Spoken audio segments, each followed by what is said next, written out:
seen the title, I'm gonna call it Mixology Episode 1. And I think I'm gonna do different drinks and everything, whether it's alcohol or non-alcohol or warm drinks, whatever.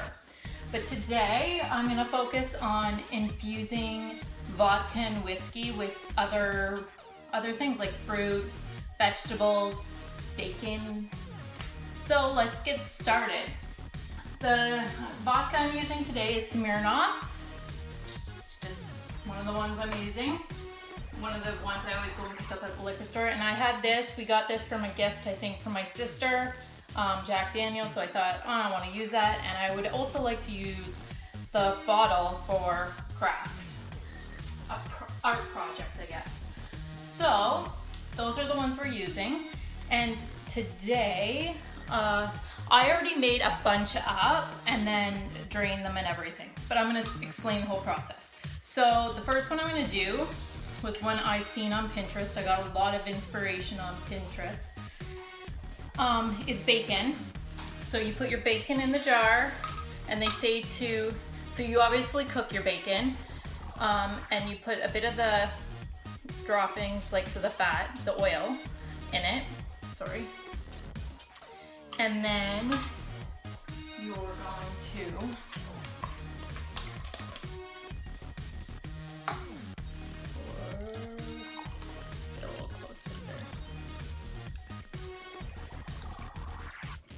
pour your vodka in there. Then you'll put your lid on, and you're gonna put this somewhere in a dark cupboard, and I read 2 to 3 weeks. And if you're worried about like the oil and everything, don't, because you're gonna strain it. I'm gonna show you that in a minute.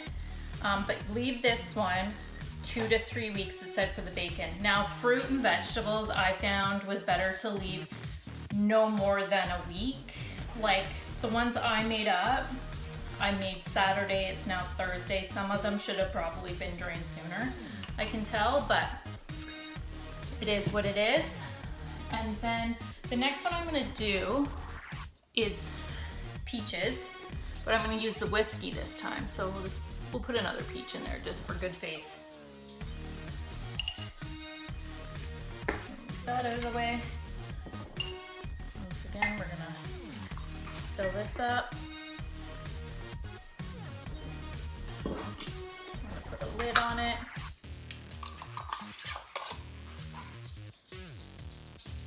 There you go. And so I would probably, what I've been doing is like, the odd one I'll pick up and sort of open and smell. And if it's at the desired, like, I feel like if you smell it, you can tell like it's probably done. But I'll probably leave this one 3 or 4 days. Once again, in a dark area. The other thing I suggest doing once or twice a day, just sort of go in and give them a good swirl. Just helps keep everything moving so it's not sitting still. And the last one I'm gonna make up is, we have some habanero peppers. You could put some jalapenos in if you wanted. You could have actually, what we could have done was we could have put some habaneros in with the bacon, but I just wanted to keep it simple. So, got some habaneros. And we're gonna put some more vodka in with our Smirnoff there. Everyone should smell my house right now. It smells like bacon and whiskey and vodka. So if anyone were to come in here, they'd probably think I was running a moonshine operation. So there you go. And once again, I'd probably leave this one like maybe a week, 4 to 7 days, let's say. You'll find that, I'll show you in a minute, you'll find that it'll start to change color. Okay, so we got those ones, and we're gonna put them off to the side. I apologize if you hear like tapping and some crunching. My dog Samson is in the background having his lunch. So now we're gonna move on, and I'm gonna show you how I strain it and everything, and what is sort of, so this is the vodka and orange I made up. So it's sort of taken on the color, it looks really nice. This is the tricky part. So what I suggest is always having an extra, like I did these in mason jars, so have an extra mason jar on hand, it just makes it easier. And then I have one of these things. You put it in the jar. I'll just show you. Put it in the jar like that, and then you put your strainer like this. No, you can't see that, guys, sorry, but I'll show you. So it smells so good, like so good. So this was the vodka and oranges. So there's the orange things. We'll just put them over there, take the thing out. It like smells so good. So that one I did just the zest of the orange. I didn't put any pulp or anything because a lot of the flavor in an orange is really in like the skin, like the zest, because the oil's in there. And then what I do afterwards, I usually have, you can make up fancy labels if you want, or you can just, I just wrote it on because I'm not that fancy. I'm sure if I would have felt like getting more creative, I would have. So now you have that. And then I would put this, I'll probably put it in the freezer just so then it's really cold when I want to go and use it. So this one's the whiskey.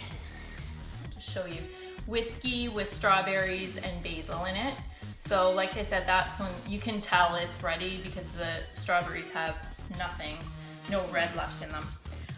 The other thing I read too, if you left like the fruit too long, like some people are saying they left strawberries in the vodka for like two weeks or something, and they said it tasted like perfume because it just took, it's almost like it's fermenting, right? So I guess it is fermenting, but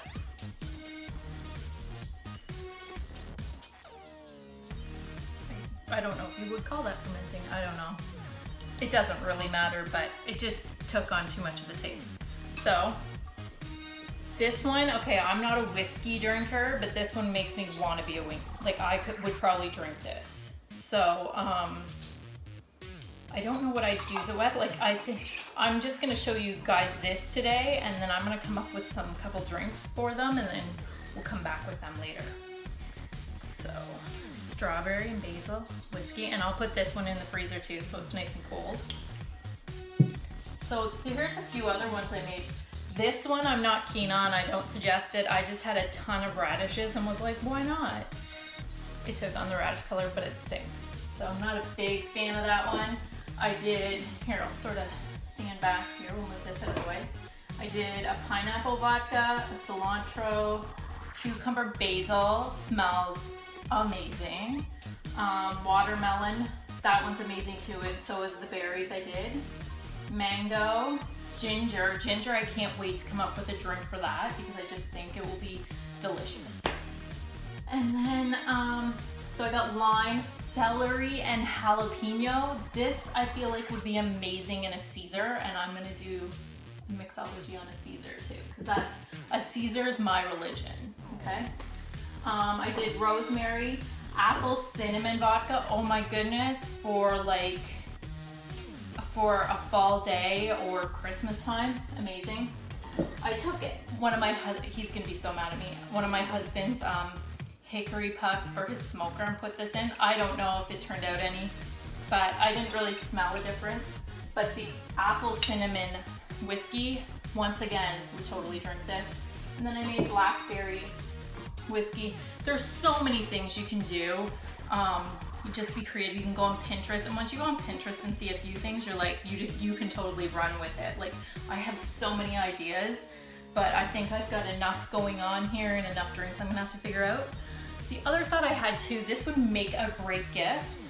You could totally, take this once it was done. You could, and then put this, or you can make it right up and put an elastic around this, and then write a nice note and put like a recipe with the drink you want them to make with all the things they need to make it with. So there's that. Look at how that's going. It looks sort of disgusting right now, doesn't it? Sort of, ugh. But so yes, those are, I'm gonna definitely take a picture of this and put it up on my Instagram account. But that's just a few ideas for making your alcohol a little bit more exciting. So like I said, in a few weeks, I'm gonna definitely do some experimenting. I'm gonna have to find a few subjects who would like to test these drinks, and I'm gonna come back with some drink ideas. So we will see you then.